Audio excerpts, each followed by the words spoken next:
It's Tele Tuesday. That can only mean one thing. We're going to set up a Telecaster today. So a customer brought over a Telecaster he just bought off of a friend, and it looks like this thing has sat for a while. And so he asked me to set it up, do a little bit of fret work here, and get it playing the way it should. So that's what we have here. We have looks like a 60th anniversary Telecaster. We got the 60th anniversary dime emblem thing. It's the first time I see this. You got like a little logo there with like a fake little diamond on there. Pretty cool telly. A little on the heavy side, but yeah, it's pretty nice. So we're gonna strip the strings off and we're gonna clean up the frets. There's a little bit of wear. I don't know if you can even see that. It's very, very minimal. Yeah, I don't think you can see that on the camera. Yeah, just minor play wear on some of the frets. So we'll get all that cleaned out and the frets all buffed up so they look new. And I'll put on some strings and I'll go through the process of how I set up a guitar with the steps and all that. And we'll shoot the shit while we do it. And so might as well just get started. Yeah, so the first things first, I'll just take the strings off. And sometimes when I take the strings off and you're turning the tuners, you can feel some looseness. So these are the modern style affair. So you just tighten these screws a little bit, and it kind of gets the tuners tightened up and tuning smooth again. When they're loose, they can feel a little crunchy. So last week, I worked on the Martin, the Tom Petty Martin, and man, what an awesome guitar! But that was intended to be, let's see here. That was intended to be a bonus episode. That's why in the video I called it a bonus episode, because my intention for last week was to do. See, last week was my birthday, and I have no idea what other people's income tax seasons are in other parts of the world, but in Canada, end of April, you got to have everything filed by April 30th. So every year, my birthday comes, and I owe the fucking government a ton of money. And it's funny because it's like the taxable income, well, the income in general, doesn't really grow. It kind of ebbs and flows, but it's not really growing. But somehow, I owe more tax and more tax every single year. So not great for a dude's mood, But so last week, my accounts send the email. Oh, you've been everything's processed and filed, and you look at the number and you're like, oh fuck. So the week started off kind of good with the Martin. I did that video and I was feeling pretty good. And then on the Tuesday, the power was out at the school. So for my son's school, so he had to stay home. So that kind of put the kibosh on my plan to see what I was going to do on my birthday, which is on the 30th. So yeah, maybe it was, so on the 30th, the power's out. So I had to keep my son here, which meant that I couldn't film a video. My plan was to just spend the whole day just playing guitar, enjoying guitar. And I was going to film some of it and just kind of have just a fun thing. Well, that got shut down, and then the tax thing and all that. So my mood just got steamrolled. And so I just didn't shoot a video. I just was not in the mood. I'm still not really in the greatest of moods because we also had an election, and we're pretty much set to eat even more tax. And more tax, and more tax, and more tax. And I'm at my wit's end with taxes. But you gotta pay them. That's how you pay for services and stuff, right? So we're filming this week in a post-shock of real life shit. We got a cool telly. Now, I could tell this hasn't been played for a while because you can kind of see on the camera, like they look kind of greenish. They're kind of oxidized and stuff. There's a little bit of wear normally, like in the first couple frets. When they're normally too deep, so like all of my guitars, I usually have a bunch of deep wear here. You pretty much have to set the neck straight with one of these, right? So you make sure the neck is straight, you get the right scale length. Right now it's a little backbowed with the strings off. I might actually, you know what? I'm gonna do this. So this wouldn't rock if it wasn't backbowed. So it's touching here, and then I can rock between the two end points.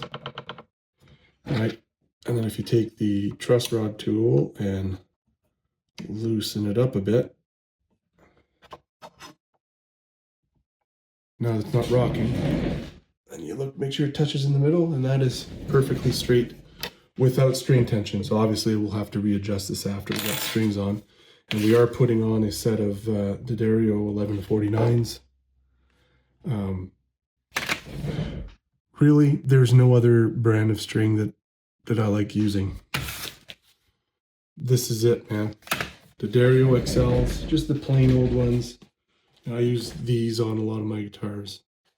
And if I'm not using these, then I'm using the step up, which is 11-49 version of this. They're the best string. I like Ernie Ball, I like the brand, but I find their strings are just buzzier than usual. And I'm not a fan of that. So we're gonna tape this up.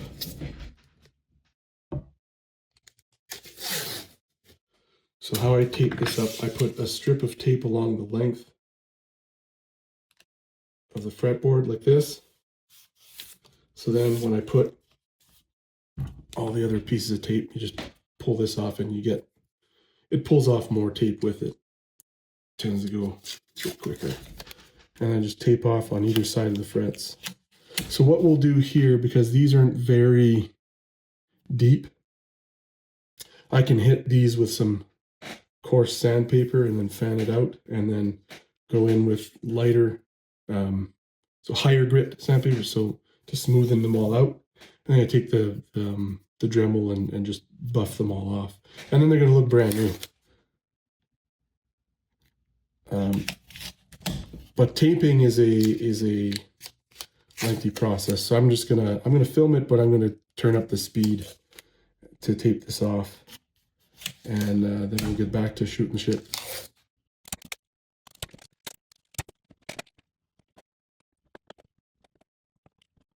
All right, with the help of editing magic, we're all taped up. Always, if you're gonna polish frets, sand them and polish and stuff, always make sure you put tape over the neck pickup, or else any kind of filings from metal, or if you're using steel wool, it'll bunch up here and really make a mess of things. But even then, a good tip: don't use steel wool to polish these off, because somehow, even if you're taping everything off, you'll still get some filings in there, and that's not good. Nobody wants that.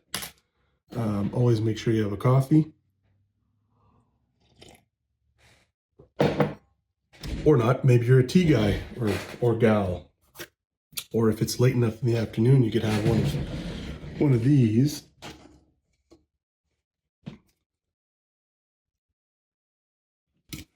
But it's too early for that. So we got coffee. Cool. So that's all taped off. So now I just need to find some sandpaper. I got a bunch that I kind of use up. The coarse one I'm using is a P220 grit. In this case, it's blue. And oh, before that, I'm going to hit this with, if I can even find it, I got just a cheap fret crowning file.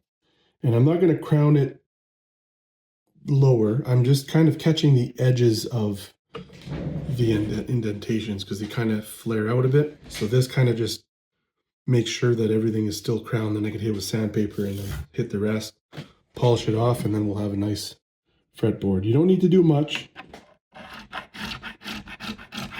Just a little bit to knock any flare.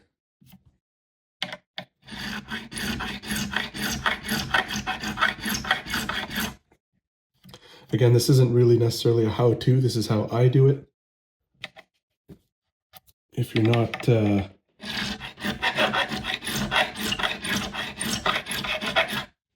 well-versed in teching your own guitars, maybe don't do this.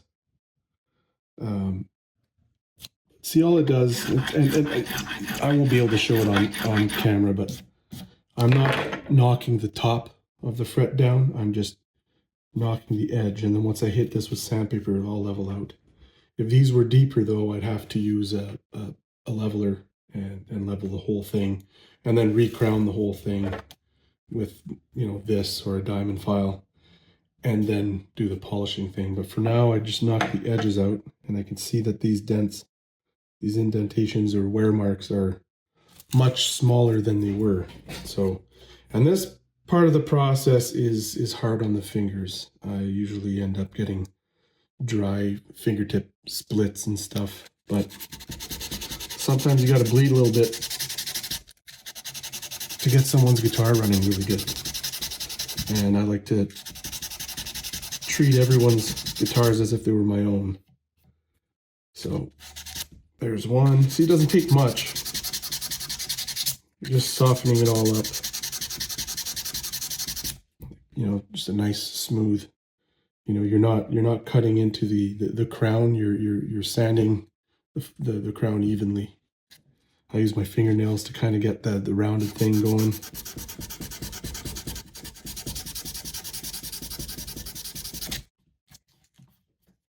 That's probably good.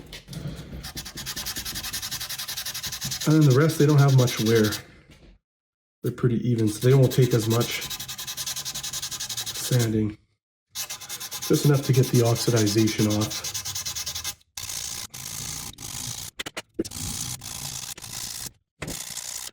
I almost got a haircut last week, but then I didn't.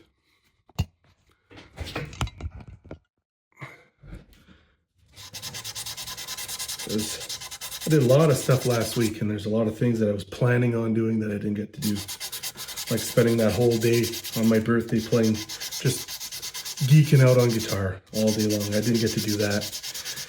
And then so I thought maybe the next day, and it just never panned out. So now the moment's gone, you know, the magic, the fleeting moment fleeted away.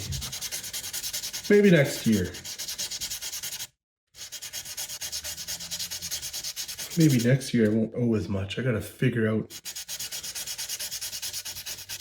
how the hell to offset that. Maybe I should have took a business course or something.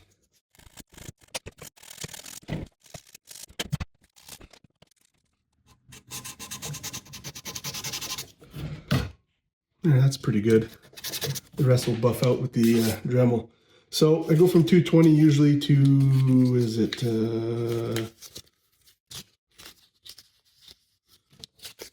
1200 grit.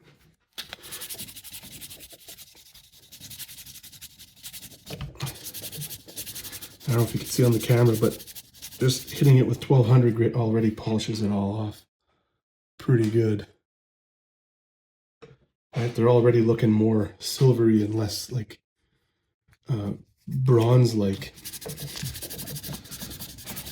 And that's just basically buffing off the oxidization. Oxidization. whatever. You look up the word, and whatever word is correct, that's the word I'm intending on using. Here I'm just using the 2 fingers on the sandpaper and hitting 2 frets at a time. These don't need as much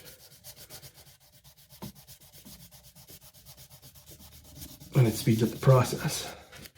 From there, your arm starts to cramp up. I switch to 2000 grit, and this is kind of like a well-worn. I've used this several times, so you're not cutting in so much as buffing. And then we'll do a final buff with the Dremel and some really secret polishing sauce. Such a big secret. In fact, it's so secret that it's never marketed for guitars. And it's a lot cheaper.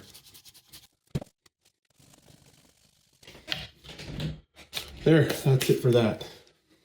Now for the secret sauce. Ooh. Doesn't take much.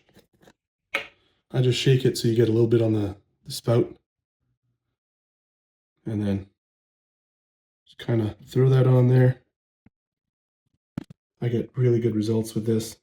Been using it for years. As a matter of fact, I've had that bottle almost as long as I've been making pickups. So I don't think this stuff expires. We don't drink that. So if it's not something you drink or eat, it's not something you consume, and it's past its shelf life but still works, is it really expired? So I think this week, later this week, is going to be, it's going to be haircut day, I think. I've got too much hair and the weather's getting warmer, and I'm getting tired of feeling like I've got a toque on my head. So it's been a ride. It's been interesting, but time to spend some cash and get a haircut. Saving about 50 bucks a month though.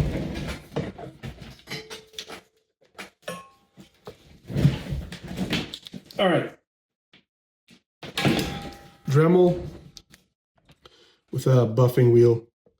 You're not putting a lot of pressure on there. You're just, you know, and the tape will protect it. Like you can touch that, just don't touch it too long. So it's not going to damage anything. It's just going to buff these up to a nice shine.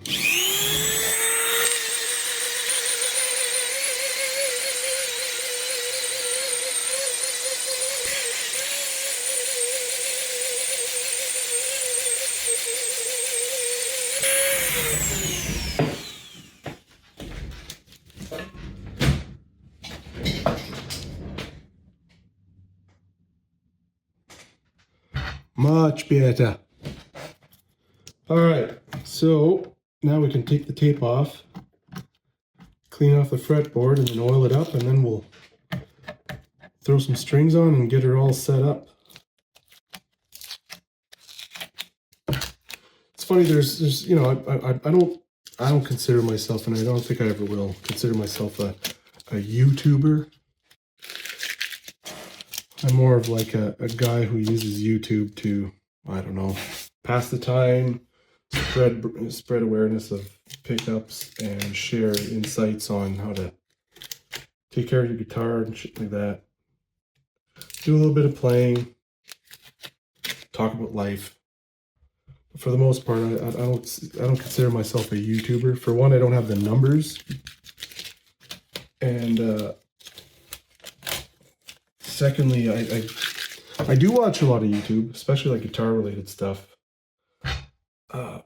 But I'm noticing, like, I'm not just noticing now. There's definitely a trend of people who are just constantly posting, and I don't know how you do it, how you post every single day or twice a day. There's this one guy in particular I'm thinking of, which I'll talk about in a sec, but posting so much, like you really got to be grasping at straws or, you know, following the trends.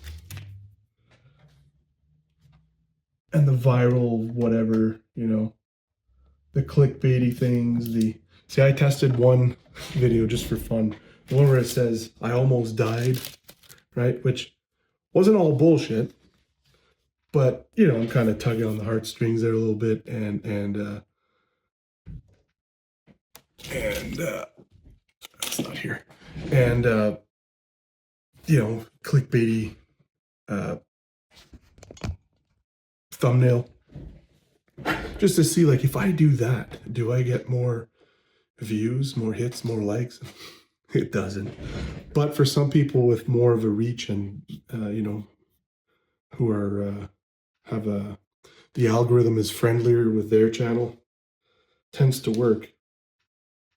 That's not something I do around here. I do whatever I feel like whenever I have time.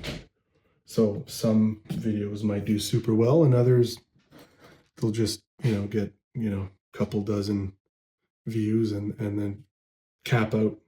That's fine. But there's this one guy in particular. I find it so funny because it's every day he's got like he averages about 2 posts a day, and he's a good player. He plays some stuff. Most of his videos start with a playing thing, and his name's John. Seems like a really nice guy, you know, and he's doing the YouTube thing. But one day he's madly in love with this new guitar he got. Say it's a Telecaster. And the next day he has a video that says why I can't stand this or what it's like a constant love-hate relationship, just to draw attention to his videos. And then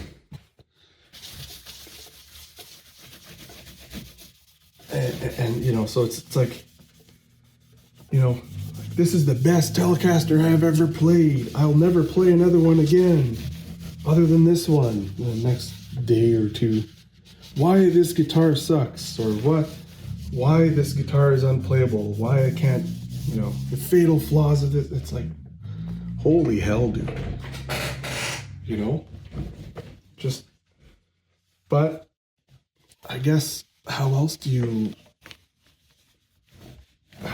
get enough content to post 2 videos a day? I couldn't post 2 of these a day. I mean, I could, but I don't want to. You don't want to. You wouldn't want to have 2 of these a day. You're probably not even watching the one that I post. Got a funny conversation with a good friend of mine from college. His name's Lucas. So if you're watching, hey, you're being mentioned on the video.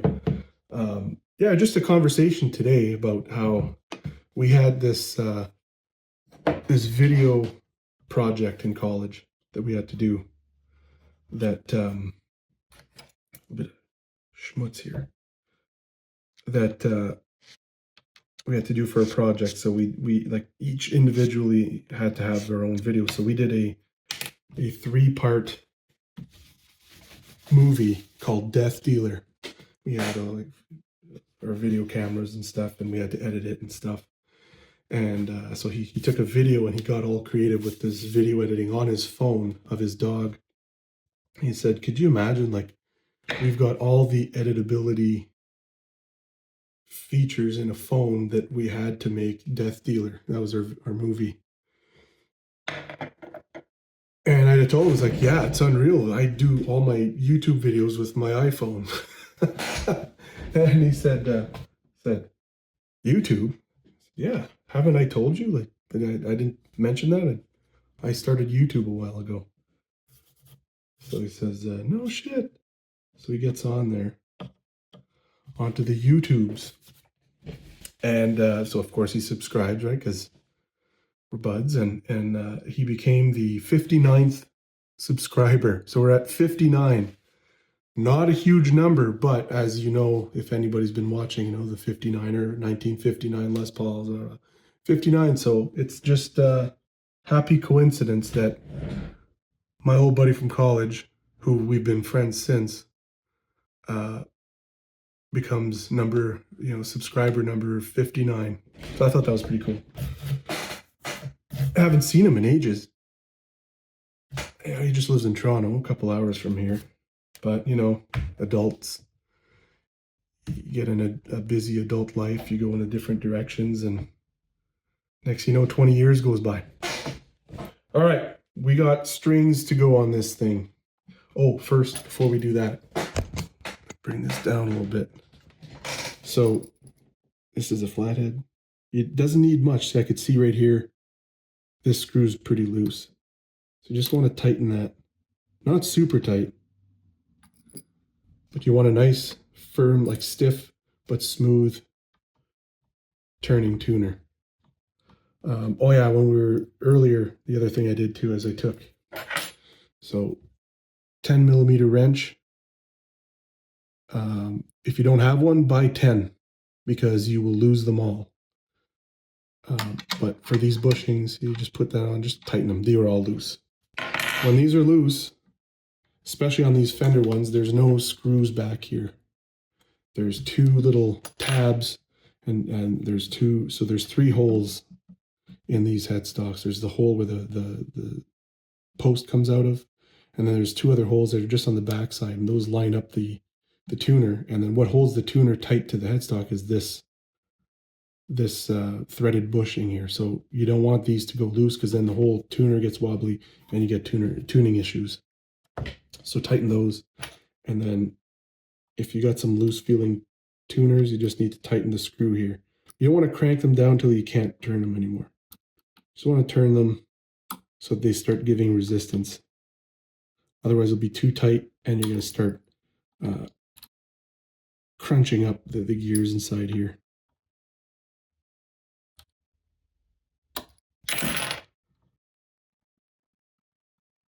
So what I'm doing here, in case you're wondering why I'm just fucking around with these tuners here, I'm just lining up the holes so that they're just for an easier thing. Now I'm seeing here these tuners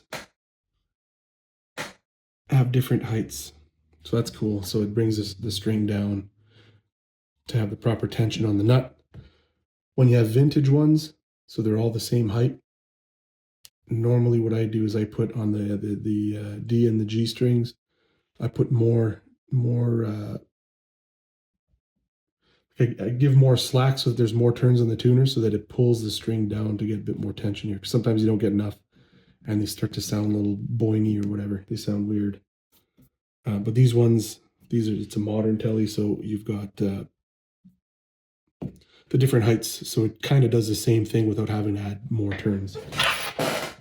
Enough chatting about that. Put some strings on it, will you?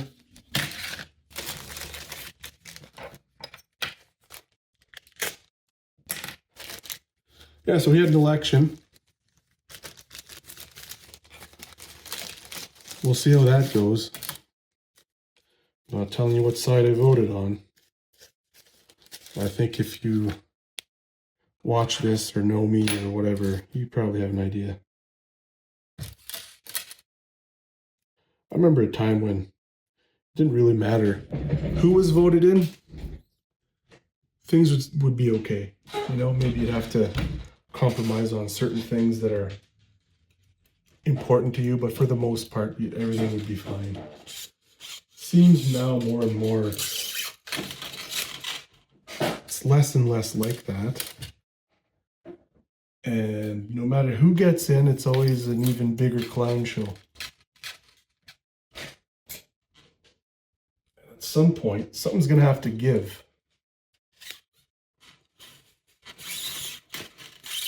And I find that what bugs me is that you've got some people that are, as they would be called, boomers.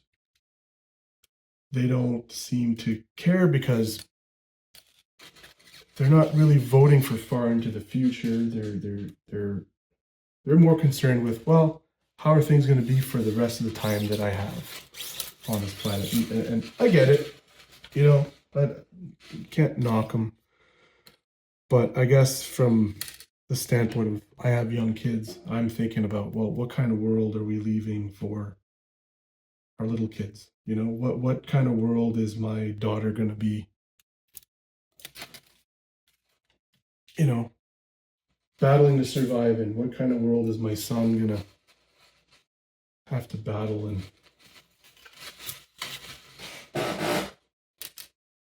And, you know, it's kind of hard to not be a little scared of that, you know? Like, what are we leaving here, you know? They already can't afford homes. Hell, neither can we, really. We lucked out. We got a house before shit got really crazy. And then shit got crazy with the house prices, and then they just kept getting crazier and crazier. Seemed like the whole, ever since the pandemic, just the craziness just keeps on doubling down. And we just want to work, pay our bills, maybe play some guitar, enjoy some coffee or cold beer, whatever. Sometimes simple is best. So I worry what kind of world we're leaving our kids.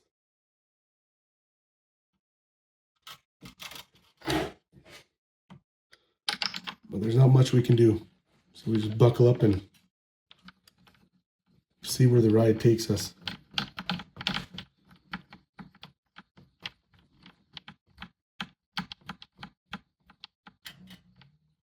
Yeah, so going back to that guy, see, I'm just winging it. Why are we just winging it here?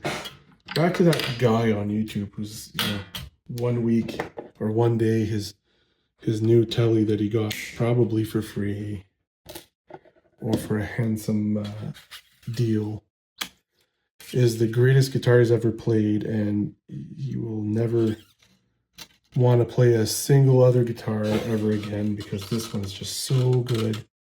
And then the next day, it's I gigged this guitar for the first time, and it was, you know, a nightmare. Whatever. It's just they're all clickbaity, and half the time when I click to watch something, Google takes me to a warning like this is you know, biased paid advertisement product, whatever page. So then you got to go back and click on it again to see it because Google wants to.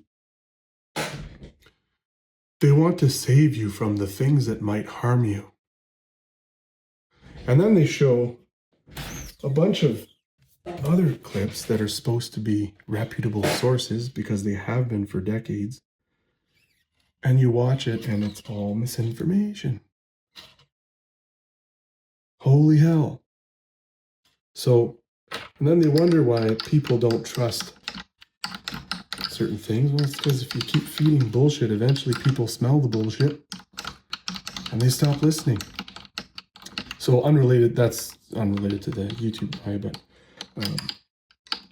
he seems like a really nice guy, and he does really good product reviews or demos, whatever. Whenever I'm looking for something or looking into something, and his video pops up, like he, you know, I don't know how much of it is his own music, but whatever he's playing sounds awesome, you know. That's so that brings me to something else. So we're kind of flying all over the place here. I had a question a customer asked about if there's any sound samples for my pickups. He was asking about the 59ers in particular, which makes total sense, right? My version of the PAF replication, right? And he was asking for sound samples, and I sent him to this channel. I said I do some YouTube, you know, not really branded to, you know, I'm not really pushing my brand, but any guitar that I'm playing in it that are mine, like you know, they're the pickups that I make. And But I've had this, like I have the intention of starting a second channel for roommate pickups, just to have that as more of like the sound clips and more brand specific stuff. But what I'm trying to get to is, before I do that, is to really nail down like the best recorded sound I can for YouTube.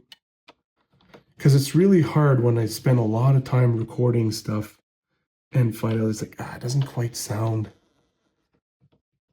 right, or it doesn't sound like the way I hear it.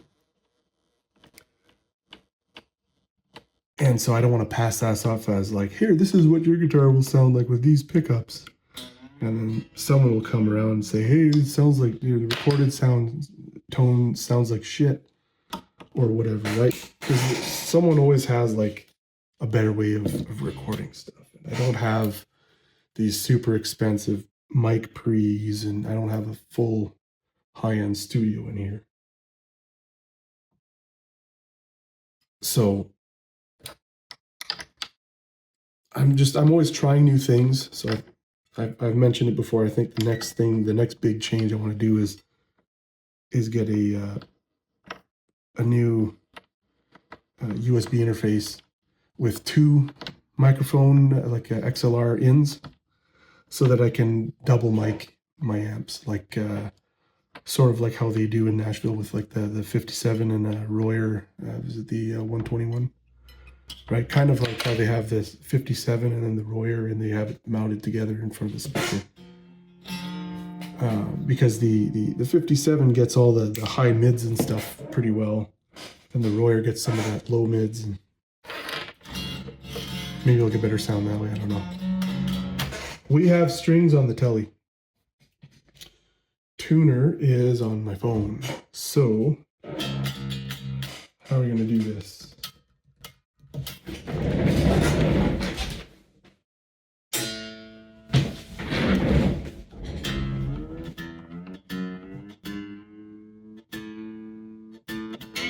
Do by ear. So I'm just doing a string on one of the guitars on the wall, the A string, to go off of, so I can turn the A string, tune the A string to that.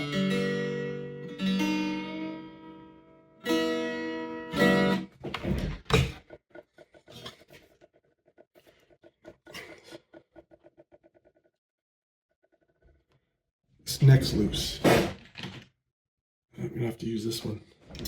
I'm not running downstairs for a... The neck was loose, so when I picked it up, I could feel it move. Now, I don't know if the tilt has been adjusted, so you don't want to tighten the back ones too much when you've got tilt adjustment on, otherwise it's going to crack your neck or push through the rosewood. I've been tuning guitars so long that I can do it by ear. All right. When you're setting up a guitar, you got your fresh strings on. The first thing you do, don't touch these. First thing you do is check the relief. So fret the first fret, or you can put a capo, and then right where it meets the body, fret there. What you want around here is a little bit of space between the string and the fret, around fret 8, 7, 8, 9 kind of thing. And right now there's a bit too much. There's like about 1 millimeter. So take your tool, and so if you're facing this way, right, righty-tighty, lefty-loosey. So right now I'm tightening it. Doesn't take much, like 1/8 of a turn. Check it again. Still a bit too much relief, so maybe another 1/16 of a turn. I don't know if you could hear that. There's just like maybe I don't know, maybe like a paper thickness space between the fret and the string, which means the the neck is straight with just a little bit of relief. Okay, so that's the first step. Then you look at the string height. And right now we're looking at 5/64, a little above 5/64 on the low E and 5/64 on the high E. So these can come down. And so we will take them down with the right Allen key. And they all seem to be a little bit different, but this is, that would be I can't read that. Anyways, you find one that fits. So the way I do it is I'll just do quarter turns on both sides to try and maintain level, like the saddle levelness, and then maintain the radius. So a quarter turn gets it to where? 5/64. Still a little tall. I'm going to drop that another quarter turn. Back up the pitch and check that. So 2/4 equals 1/2. And we're right about right between 4 and 5/64.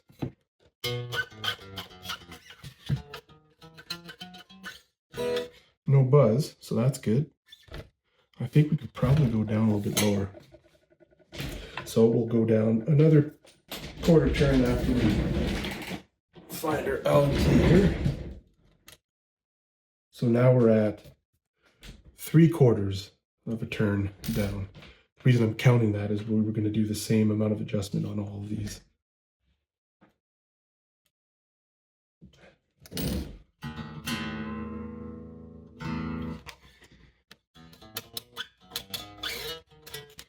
Nice.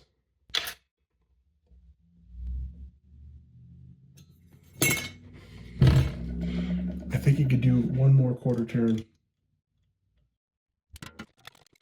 4/4 equals 1 full turn, and we're at just a hair above 4/64. That's actually pretty good. That's pretty low. So 1 full turn. So then I'll just do 1 full turn on all of these.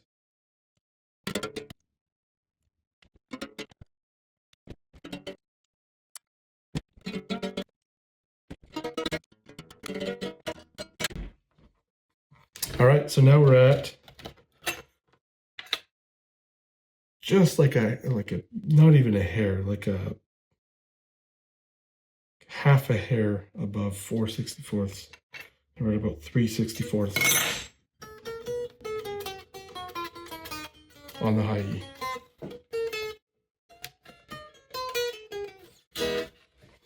Nice and low. And we'll just recheck the relief here. Yeah, relief is good. So string height done after the neck relief is set. If sometimes, let's say you have a setup guitar and you and you pick it up to play and the strings feel like they're higher, don't touch your saddles or your bridge. Check the neck, right? Because chances are the neck went like this, and so you get higher action here. Get the neck sorted out first. With the neck properly adjusted, everything else falls into place after that.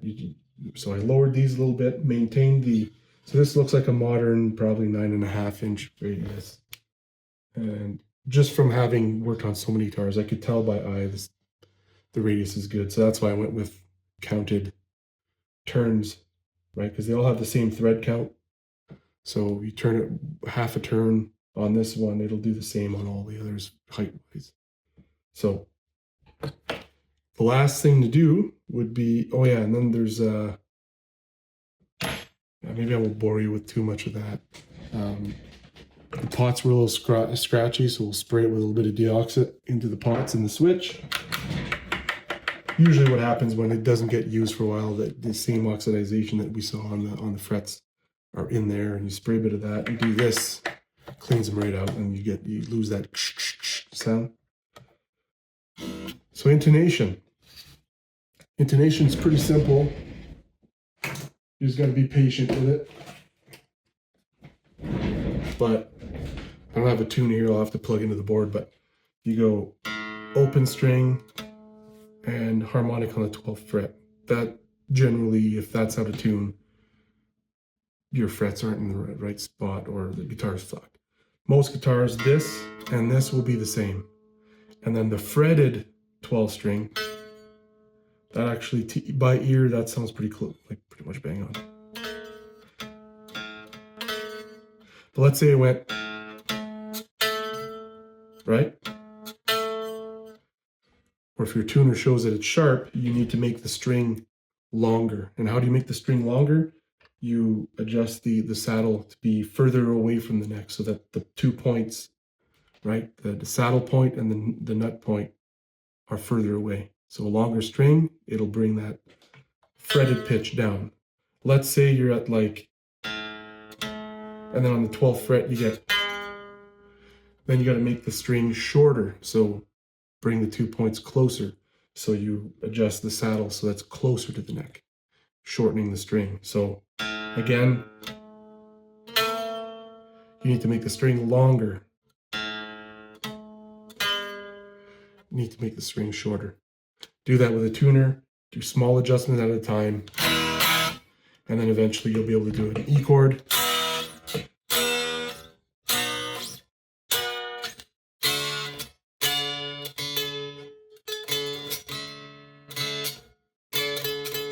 So there's a bit of work to be done there that I can hear just by ear, but I'm going to plug it into the tuner. So we're going to do that, and then we're going to plug it in, play for a bit, and finish this off. So intonated, there's a few strings here that need to be adjusted here. But there's the 60th Anniversary Tele all set up. We've got, we're into the Bogner Blue with a little bit of Ecstasy Overdrive into the Deluxe Reverb 68 Custom.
Demonetized. In case you didn't know, I'm a big Joe Walsh fan.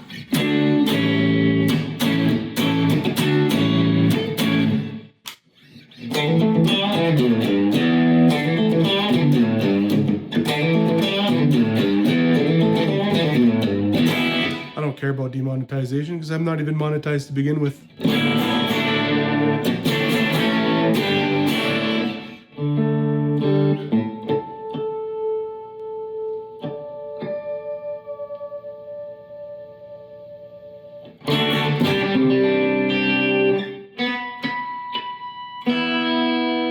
There's a tuner back there, but I'm stubborn as fuck.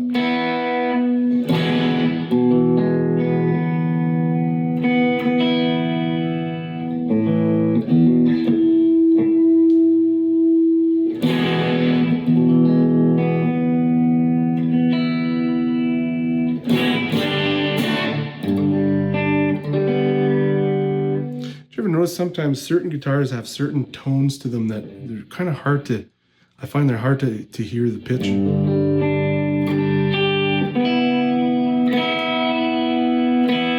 This is one of those.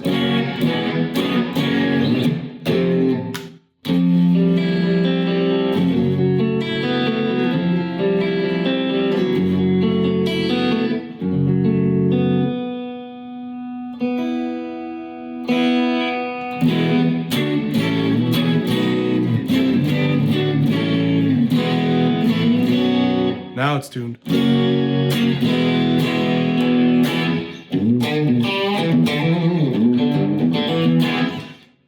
Pickups sound pretty good. They sound pretty balanced. Let's check the middle to see. See, it's rare that it's rare that I never have to. Let me reword that. It's a rare occurrence where I set up a guitar for someone and I don't have to adjust the pickups. I'm not even going to touch them because they sound good and they're balanced. So when I had a pickup height video. If you're interested in that, go look for it. But where I basically explain, you set the neck pickup height so it sounds good and clear, not too boomy. Then you adjust your bridge to get the sound you want. Then you go in the middle and you fine tune them so you get that third tone, right? So neck,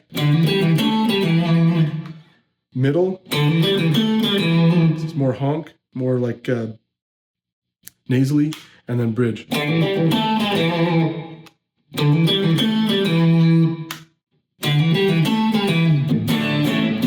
I'm getting 3 different sounds out of the 3-way switch. That's what you want. If you got a 5-way switch, then you want 5 distinct different sounds like on a Strat. This would be kind of like a Les Paul, right? 2 pickups, 3-way switch.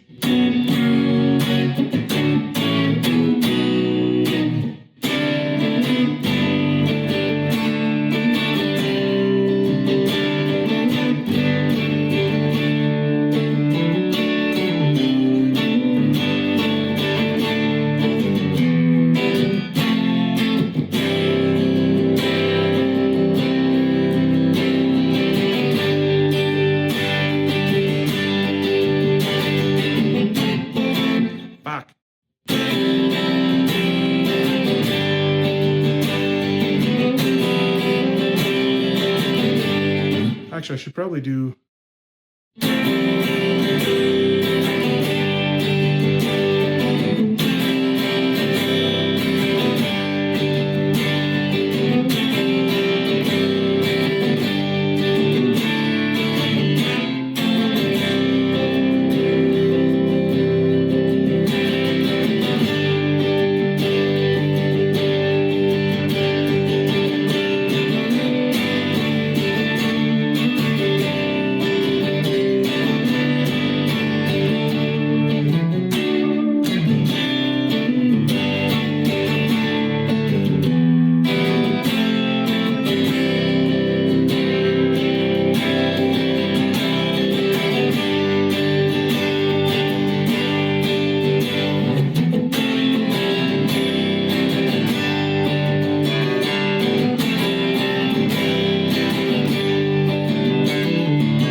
playing whatever. This guitar is set up.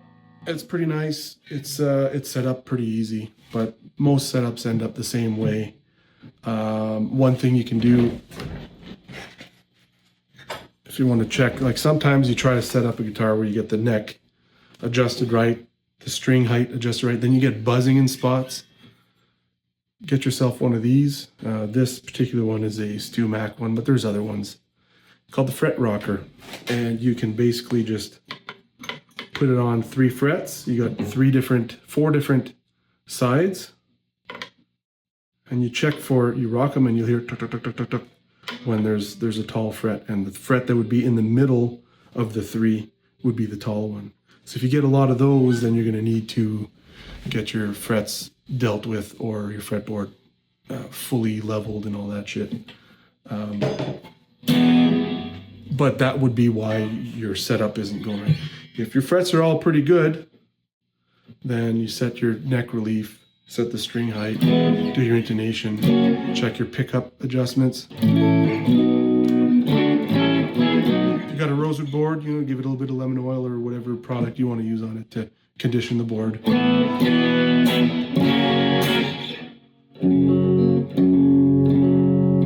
And stretch your strings, tune it.